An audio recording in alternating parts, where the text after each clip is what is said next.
За өнөөдөр та бүхэндээ хар тэнгис хэрхэн үүссэн талаар шинжлэх ухааны сонирхолтой баримтыг тэгэд мэдлэг мэдээллийг та бүхэндээ хүргэе гэж бодлоо.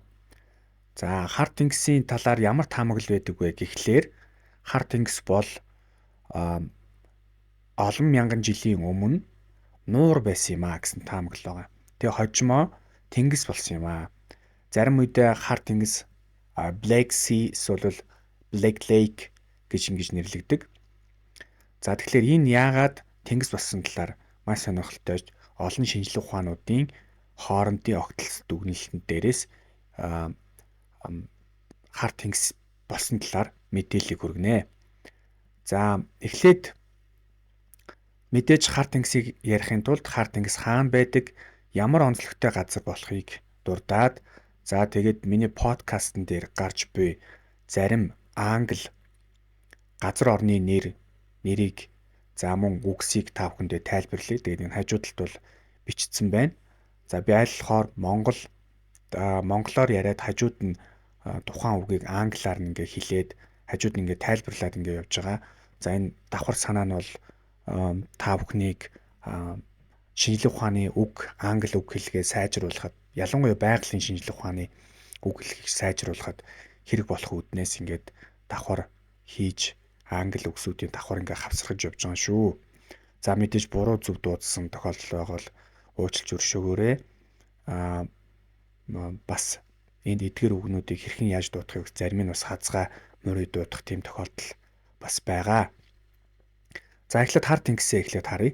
За энэ дээр болохоор хар тэнгисийн зураг байна. Хар тэнгисийн зураг дээр бол хар тэнгисийн одоо эргэн тойронд ямар газрууд байна вэ гэдгийг ерөнхийдөө харуулсан байна. За дэлхийн улс төрийн зургийг хэдүүлээ харчихъя. За дэлхийн улс төрийн зургаас харахад бол хар тэнгис бол энд байна. За хар тэнгис энэ ч харагдаж байна. За энэ газар нь хаана вэ гэхлээр зүүн Европын улсууд за мөн өмнөд хэсгээр нь болохоор Бага Азийн хойгийн одоо Турк их нутгаар нь хилжсэн байдалтай. За тэгээ Украин, за Унгар, за Молдав гэх мэтлэнгээр улсууд ингээд оршсон байна.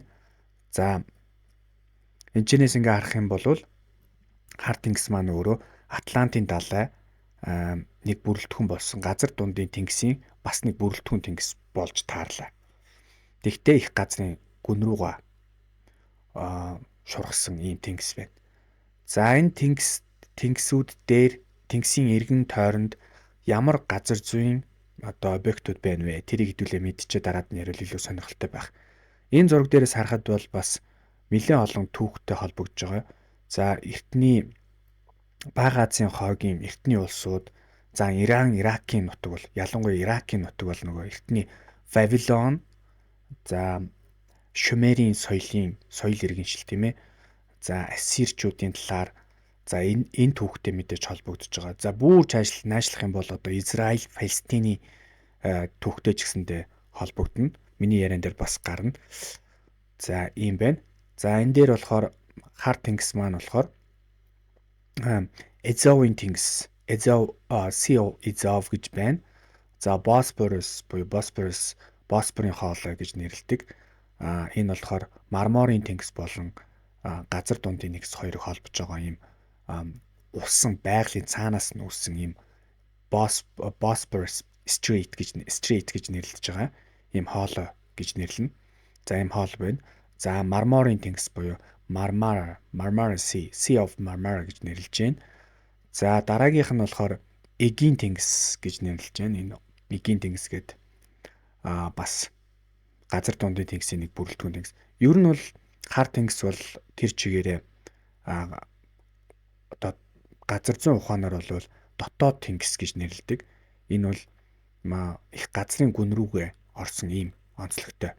За газар зүйн байрал улс орнуудын хувьд ч гэсэндээ их чухал ажил бүтэлтэй юм газар орн байгаа. За энэ дээр нэг томоохон голыг бас нэрлсэн байна. Данube Delta гэж нэрлсэн. Данube гэдэг нь бол Дунай мөрөн гэсэн үг. За Дунай мөрний садраа, Delta гэдэг нь садраа гэсэн үг. Тэгэхээр хар тэнгист бол яг Дунай мөрөн цутгадаг байх юм байна. За ийм зургаас харагдаж байна. За хар тэнгисийн талаар ерөнхийдөө байрлал нь бол нэг иймэрхүү байрлалтай ийм газар байна. За тэгэхээр юу болсон бэ гэхлээр орчин үеийн одоо зарим геологчид болон мөстлөг судлаач, за уур амьсгал судлаач, за түүхчид үзэхтэй бол урд цагт бол хар тэнгис бол нуур байсан юм аа. Түүний баталгаанд тэр хавийн эргийн улсуудын одоо домог түүхтэй холбогддог юм аа гэж түүхчид бол үзсэн байна. За мэдээж бас уур амьсгалч ч гэсэндээ геологч ч гэсэндээ бас судлаж үзсэн. За ингэхдээ болохоор нөгөө геологийн цаг тооллын уур амьсгалын өөрчлөлттэй холбоотойгоор хар тэнгисийг бий болсон юм аа. Буюу дэлхийн маань зарим үед дэлхийн уур амьсгал зарим үед геологийн цаг тооллын үед зарим үед дулаан, халуун чиглэг байсан бол зарим үед хүйтэн, за мөстлөг ихтэй, цэвдэгтэй, за ийм үе байсан. За энэ үеийг биднээс Ice Age буюу их мөстлөгийн үе гэж нэрлэдэг. За тэр үеийн одоо glaciers буюу мөстлөгийн мөсөн голын гэсэн үгнүүд бас байдаг тийм ээ. За Европ төв тэр чигээр одоо glaciered бүрхсэн байсан. За Ice Age бол Европ Азийн хойд хэсгээр бүрхсэн байсан гэдэг одоо геологийн шинжилгээ ухаан дээр бол та бүхэн сонсч ирсэн байх тийм ээ.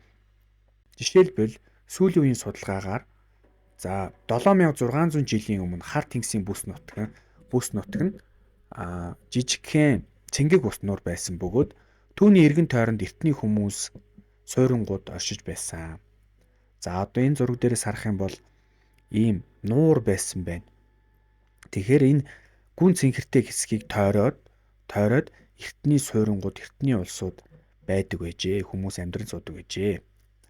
За ингэ байж байтал 7600 жилийн өмнөөс айжимдаа дэлхийн уур амьсгал дулаарч мөстлөгийн үе татарч ирсэн. Мөстлөг маань татарна гэдэг нь бол хойд өмнөд туйл руугаа болно гэсэн үг тийм ээ.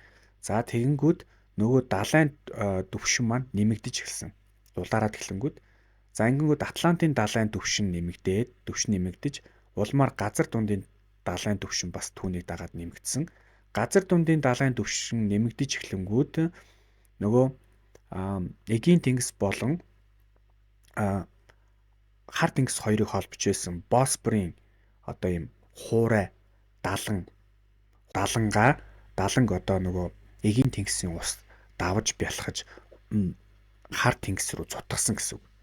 За энэ их хэмжээний ус бол мэдээж далайн тэнгисийн ус учраас асар их хэмжээний ус энэ хар тэнгисийн одоо sea basin буюу одоо далайн тэнгисийн сав газар руу хар тэнгисийн одоо сав газар руу маш их хэмжээгээр ус орж илдэ.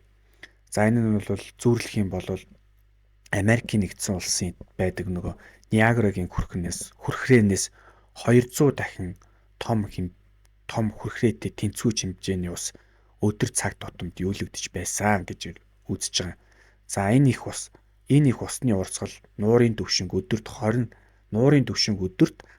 см-ээр нэмэгдүүлж 1 жилийн дотор 155 мянган км талбайг бүрхэж жижиг нуурыг одоо хүрээлэн буу орчны газар нутгийг тэлж өргөжүүлсэн байна. Хэдэн зуун одоо өргөжөж одоо нуур маань далайн түвшний хэмжээ рүү далайн тэнгисийн түвшинд одоо хүрсэн гэсэн үг. За мэдээж энэ үзэгдэл бол ингээд айжимдаа ингээд явагдаад ингээд далайн усны түвшин нэмэгдээд эхлэнгүүт тэрний эргэн тойронд байсан хүн ардууд маань тэр газраас яалтчгүй одоо нүүж холдох тийм шаардлага үүсчээ. За энийг тэр нүүж холдсон газрууд нь гэх юм бол одоогийн энэ газруудыг хэлж байгаа бах. Хар тэнгисийн хэмжээ томорсныг түүхэн зохиолуудад бас дурдж өнгөрүүлсэн байдаг. За түүхэн зохиолуудтай холбогдсон гэж үзэж байгаа. Яг тэгэхээр энэ өмнөх хэсгийн энэ газар нутаг бол Турк тэгээд урагшаа бүр Иракийн нутагтай холбогдож байгаа. Одоо Христийг төрхөөс өмнө 3000 жилийн тэртех Вавилон гэдэг улс байсан. Тэр улсын одоо Гилгамешийн гэдэг ийм туйл байт юм. Баатарлаг туйл. Манайхаар бол гисэр жангарын туйл гэдэгтэй адилхан. Баатар ирийн тухай. За энэ туйл дээр болохоор асар хэмжээний үер болж олон хүмүүс шилжиж нүүх болсон тухай дурддаг бол за Христийн Библийн түүхэнд бас нийтийн тооллын өмнөх 2000 жилийн өмнөх түүхийг өгүүлэхдээ Новагийн арк гэж хэлдэг те. Нөгөө бүх амьд маш их үер болж тэр чинээс амьдтыг авч ингэж гарсан тухай түүх байдаг.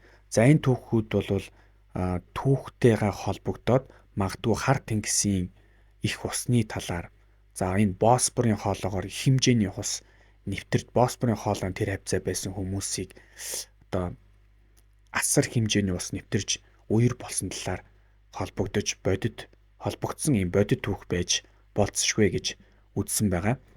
За тэгээ сүүлийн үеийн судалгаагаар бол үнэхэрийн хар тэнгис бол өмнө нь бус багтаа байсан. Тэгээд одоогийн тэнгисийн түвшинд хүрэхэд дэлхийн дулааллын нөлөөгөөр ийм түвшинд хүрсэн юм аа гэдгийг бол зарим эрдэд бол судалгаагаар батлаад байгаамаа.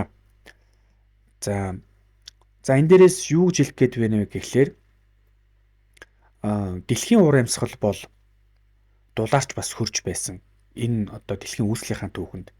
За тэгээ хөрөх үед мөслөг болно, дулаарх үед далайн усны түвшин нэмэгдэх, мөслөг татрах зэрэг үйл явц явагдаж, түүнийгээ дагаж хүмүүсийн амьдрал, амьтан ургамлын амьдрал, за бусад дэлхийн гадарга дээрх хөгжилд асар их нөлөө үзүүлсэнийг одоо зөвхөн энэ хар тэнгисийн жишээгээр харж болох юм аа. За ингээд та бүхэн энэ хажууд дурдсан өгнүүдээ сайхан чэйжлэж тэмдэглэж аваарай. Бас та бүхэнд эдгээр үг маань англи хэл сурахад тань хэрэг болох байхаа гэж найдаж байна.